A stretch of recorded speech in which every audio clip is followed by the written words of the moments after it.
Oke guys, kita balik ke part 3 ya. Kita part 3. Nah, sekarang kita belajar, tadi kan udah belajar gimana cara ngolingnya dan apa perbedaan antara document.write dan console.log. Nah, sekarang kita belajar tentang variabel di JS. Oke. Nah, teman-teman yang udah pernah belajar PHP, pasti kan udah tahu ya cara pembuatan variabel PHP itu selalu diawali dengan $. Nah, kalau misalnya JS itu ada tiga, var, let, dan const. Nah, perbedaannya apa sih dari tiga variabel tersebut? Ya, jadi ada let, ada add, sorry, ada let, ada var, ada const. Ya. Nah, perbedaannya apa dari tiga ini? Yang pertama let ya. Let itu variabel yang nilainya bisa dirubah. Var ini sama nggak kayak let? Sama. Ya, variabel yang nilainya bisa dirubah. Nah, sedangkan const itu variabel yang nilainya tetap. Maksud dari nilainya tuh apa sih ya? Yang dimaksud dengan nilainya, nilainya itu adalah isi dari variabel tersebut. Contoh, variabel nama udah pasti isinya nama, kayak gitu, ya. Nah, aku udah jelasin dari tiga variabel tersebut ya. Kira-kira yang mana yang paling sering kita gunain? Sebenarnya tergantung kondisi aja.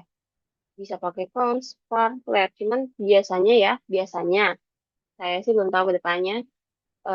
Kalau untuk penggunaan Next.js lebih banyak pakai LED. Ya, tapi nanti kita lihat aja ya. Mungkin kita bisa juga pakai var, kayak gitu.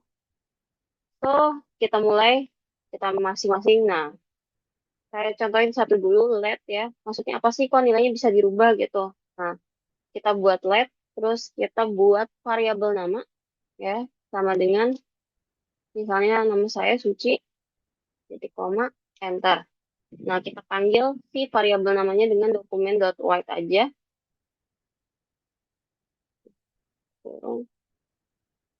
Kita jangan buka quotes, kita langsung panggil aja variabelnya ya. Kan nama ya.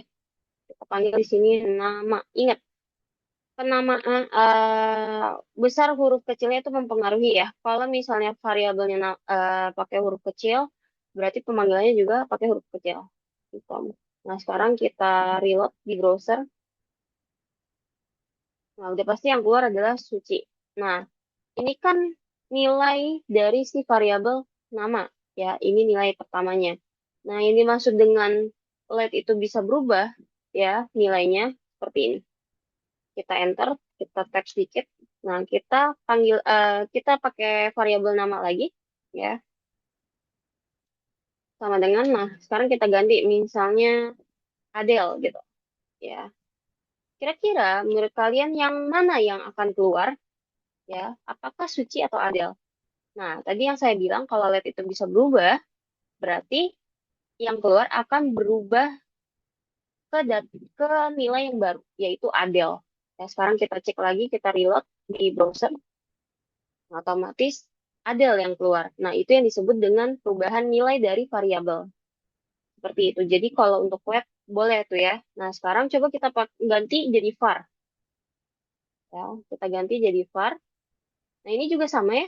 Kalau var itu kan bisa berubah nilainya. So, kita cek aja. Tidak ada perubahan ya.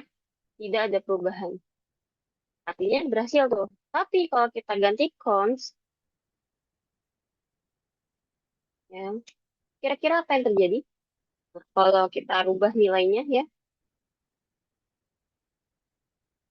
tidak bisa karena error. Ya, karena konstan itu nilai tetap. Otomatis yang variabel nama kedua ini tidak bisa kita gunain dan hanya berisi satu nilai aja untuk variabel nama. Ya, sekarang kita cek apakah akan keluar. Begitu perbedaannya. Jadi, di kalian pernah belajar ya di MTK konstan itu adalah nilai tetap. Ya, ini cons itu konstan ya. Makanya kita disingkat cons karena dia bernilai variabelnya itu tetap ya. Ya, itu aja untuk pemahaman tentang variabel. Thank you. Lanjut lagi ke part 4.